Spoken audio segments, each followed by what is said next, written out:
Hey guys, welcome back to my channel. And the final movie review for this weekend is going to be a movie that I've watched multiple times.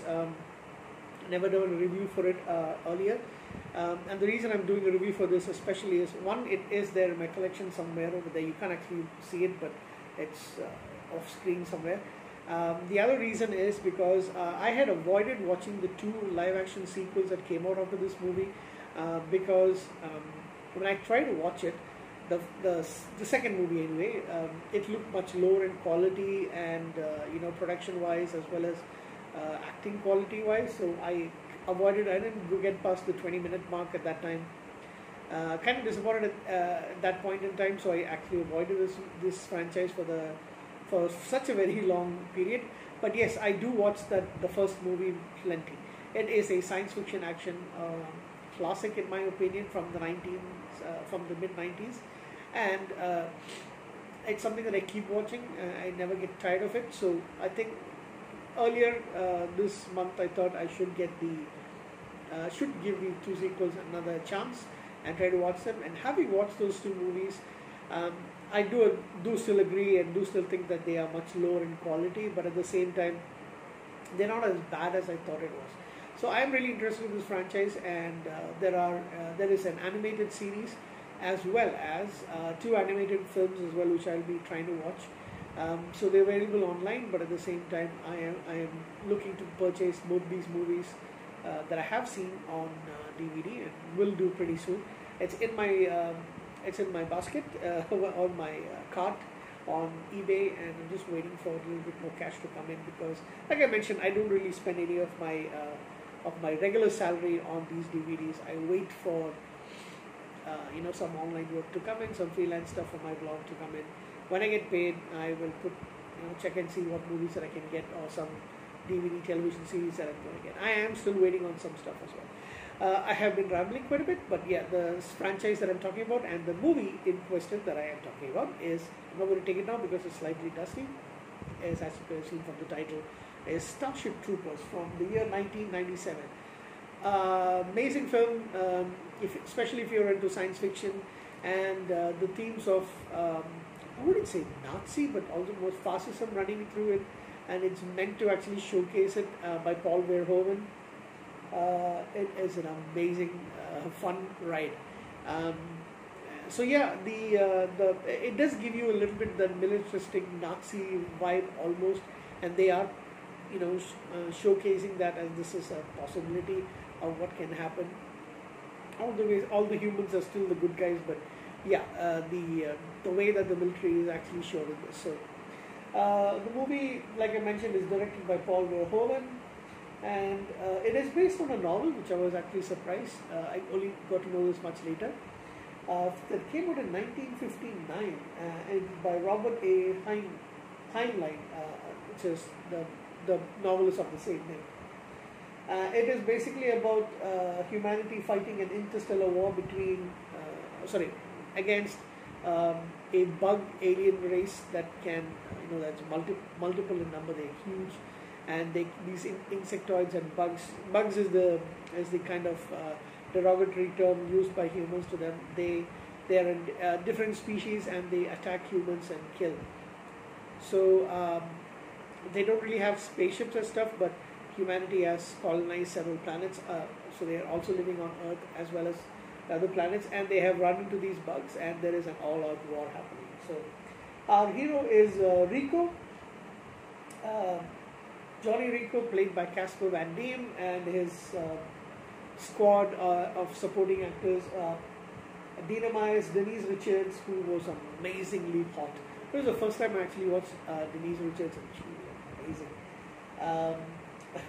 Jake Busey, Neil Patrick Harris, a young Neil Patrick Harris, Patrick Muldoon, who plays kind of the rival to Rico, Clancy Brown, Michael Ironside, yes, we love Michael Ironside, Seth Gilliam, Bruce Gray, and host Brenda Strong as well is in this movie, which is actually odd because she's also in the second movie but plays a different character. Here she's a captain of a ship, but in the second movie she's just a high-ranking soldier. Anybody else? None that I know of.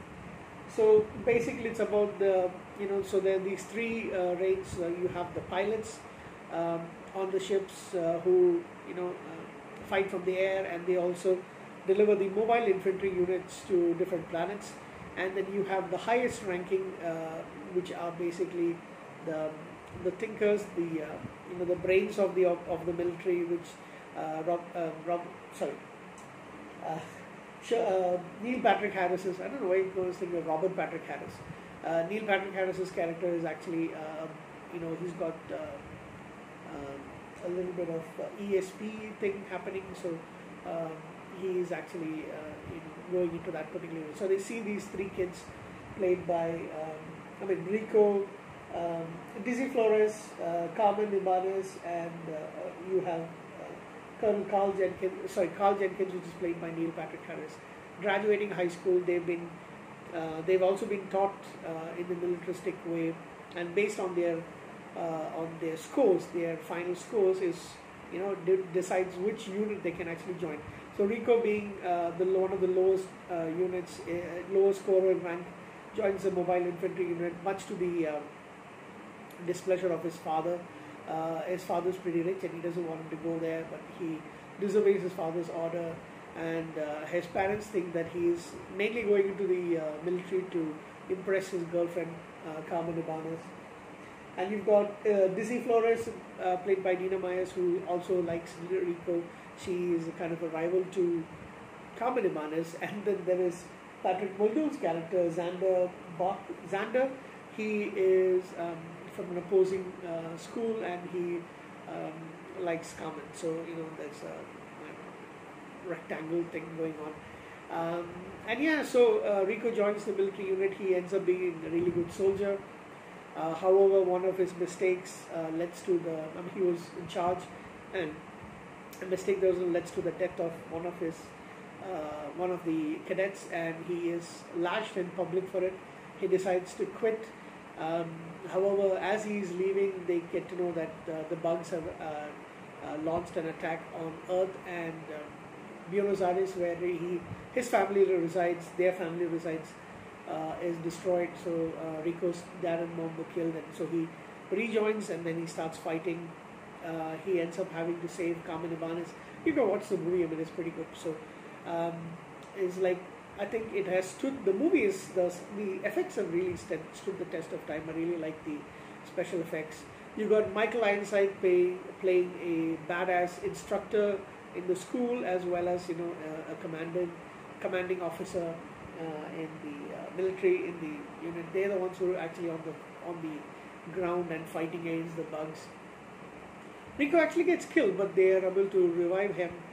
He and Carmen break up over a long distance call because she's where she is and he is with the units, and he ends up having striking up a romantic relationship with Dizzy. However, she ends up being killed. So at the end, they're able to capture a large bug creature. He is reunited with Carmen, and he's able to save her. However, Xander gets killed. Xander, who has his feelings for Carmen, and unfortunately they are killed. And there's this huge brain bug which they actually capture, and this brain bug basically commands all the other insectoids. They manage to capture it, and they find out that that's actually kind of scared for it. And the movie ends with the reunification of the three friends. Carl Jenkins, who is now a colonel, and he's able to he's able to understand the feelings of the brain bug. Johnny and Carmen, they are reunited as friends once again. They were very close in high school, and despite the deaths of people who they are of their friends and their comrades, Rico ends up being now a leading officer, and he has charge of the Rico's Roughnecks, which is a large group of soldiers. I don't know if it is I think it's a unit basically. So that's about the movie. Like I mentioned, excellent sci-fi movie. A lot of good science fiction effects. The bugs are pretty good. CGI effects, everything is. There are a lot of practical effects as well. The bugs are done really well. The spaceship, those scenes are there. Excuse me. They're done awesomely well. The whole movie is pretty good. I had actually wanted to see a continuation of this, but I think budgetary wise, and it has been a few years since they made the original one. That is why the sequel didn't get, that kind of a treatment. And Paul Verhoeven wasn't attached to that movie as well. So the last two movies became direct to DVD. But this movie in particular deserves a lot more respect, deserves a lot more aplomb. It is a pretty good science fiction movie. It's up there in one of my classics, which is why I normally keep it in this row, which is most of my favorite science fiction movies, and the second row over here as well. Most of them are all science fiction movies, which are among my favorite movies of all time. So Starship Troopers, that is I give it an 8.5 out of 10. It is a classic as far as I'm concerned in terms of science fiction. So watch it. I'm pretty sure you'd enjoy it if you haven't. So next weekend I will definitely do the sequels. I have completed watching them, but I don't have time this weekend to do the reviews. If I have time during the weekday, I will definitely do it, but I do not think I will have time in between. So that's it, guys. For me, 8.5 out of 10 for Starship Troopers, the 1997 science fiction classic. As far science fiction action classic. And if you're a fan of RoboCop, you'll get the same kind of feelings behind it. I'm not a big fan of RoboCop, so I have watched the first movie and I've watched the reboot, but that's about it. So you will get the same aesthetics throughout the film. So anyway, that's it, guys. Take care. I shall catch you again soon. Bye.